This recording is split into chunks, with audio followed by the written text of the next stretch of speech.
नमस्कार, आप देख रहे हैं हिमालयन टीवी। आज हम चर्चा करेंगे हिमाचल प्रदेश की टॉप 10 खबरों की। जुड़े रहिए, चैनल को लाइक व सब्सक्राइब करना ना भूलें। सुक्खू सरकार अपनी लकीर खींचने के बजाय हमारी मिटाने में लगी। जयराम का हिमकेयर और सहारा योजना बंद करने पर हमला। हिमाचल में स्वास्थ्य योजनाओं को लेकर सियासत तेज हो गई है। नेता प्रतिपक्ष जयराम ठाकुर ने सुक्खू सरकार पर निशाना साधते हुए आरोप लगाया कि सरकार नई लकीर खींचने के बजाय पिछली सरकार की योजनाओं को खत्म करने में लगी है। उन्होंने दावा किया कि सहारा योजना के एक लाभार्थी को कागजों में मृत दिखाकर उसकी सहायता बंद कर दी गई, जबकि वह आज भी जीवित है। जयराम ने हिमकेयर और सहारा जैसी योजनाओं को जरूरतमंदों के लिए जीवन रेखा बताते हुए कहा कि इन योजनाओं को कमजोर करने से हजारों परिवार प्रभावित हो सकते हैं। हिमाचल ने ऊर्जा बकाया के 7,784 करोड़ रुपए पर जताया दावा। केंद्र के सामने उठाए बड़े मुद्दे। दिल्ली में हुई अहम बैठक में हिमाचल प्रदेश ने अपने ऊर्जा अधिकारों को लेकर केंद्र के सामने मजबूत दावेदारी पेश की। मुख्यमंत्री सुखविंदर सिंह सुक्खू ने केंद्रीय मंत्री मनमोहन लाल खट्टर से मुलाकात कर 7,784 करोड़ रुपए के लंबित ऊर्जा बकाया का मुद्दा उठाया। इसके साथ ही जल विद्युत परियोजनाओं में मुफ्त बिजली रॉयल्टी बढ़ाने और बैरस-योल परियोजना में राज्य की हिस्सेदारी 50% करने की भी मांग रखी।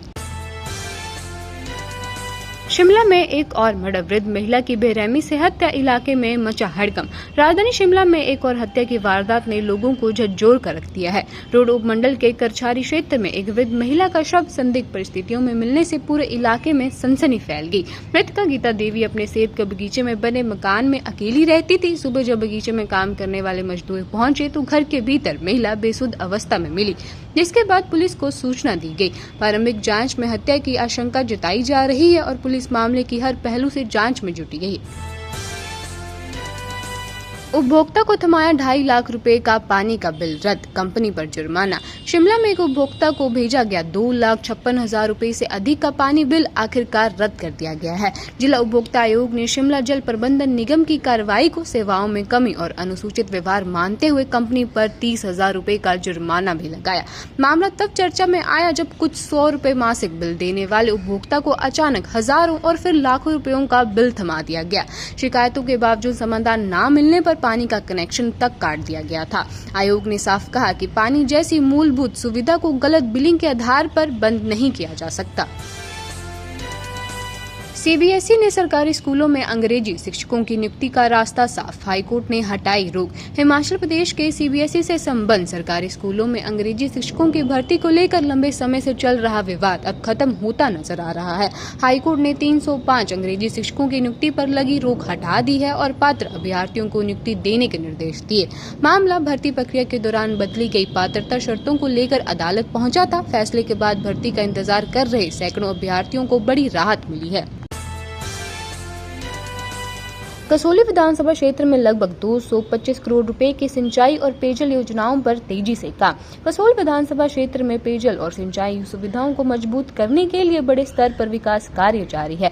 उप मुख्यमंत्री मुकेश अग्निहोत्री ने बताया कि क्षेत्र में करीब 225 करोड़ रुपए की योजनाओं पर काम चल रहा है। 135 करोड़ रुपए की गिरी पेयजल योजना लगभग 90% पूरी हो चुकी है, जिससे 77 पंचायतों को 180 गाँव के करीब 55,000 लोगों को लाभ मिलेगा। वहीं पट्टा बराबरी में हरिपुर सिंचाई योजनाओं के पूरे होने से किसानों को सिंचाई की बेहतर सुविधा मिलेगी।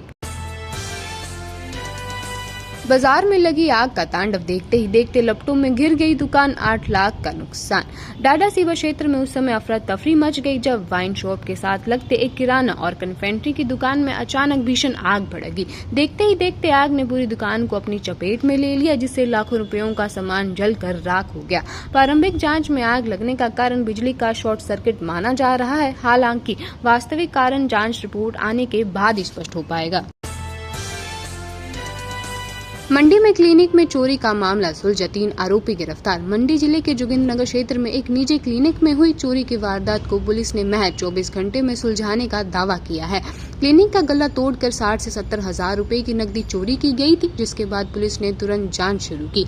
तकनीकी शख्सों और स्थानीय सूचनाओं के आधार पर पुलिस ने 3 आरोपियों को गिरफ्तार किया है। मामले की गंभीरता को देखते हुए आरोपियों पर अतिरिक्त धाराएं भी जोड़ी गई हैं, जबकि पुलिस अब पूरे नेटवर्क और वारदात से जुड़े अन्य पहलुओं की जांच में जुटी है। राशन के अनाज को लेकर सरकार का बड़ा फैसला, 18 जून से बदलेंगी व्यवस्थाएं। देश की खाद्य सुरक्षा व्यवस्था को आधुनिक बनाने की दिशा में केंद्र सरकार बड़ा कदम उठाने जा रही है। 18 जून से सरकारी गोदामों में स्मार्ट वेयर हाउसिंग सिस्टम लागू किया जाएगा, जिससे अनाज के भंडारण और निगरानी की पूरी प्रक्रिया अधिक पारदर्शी और तकनीकी आधारित रहेगी। नई व्यवस्था में आर्टिफिशियल इंटेलिजेंस और IoT जैसी तकनीकों का इस्तेमाल किया जाएगा। सरकार का दावा है कि इससे अनाज की बर्बादी कम होगी, स्टॉक्स की सटीक निगरानी हो सकेगी और सार्वजनिक वितरण प्रणाली को और अधिक प्रभावी बनाया जा सकेगा।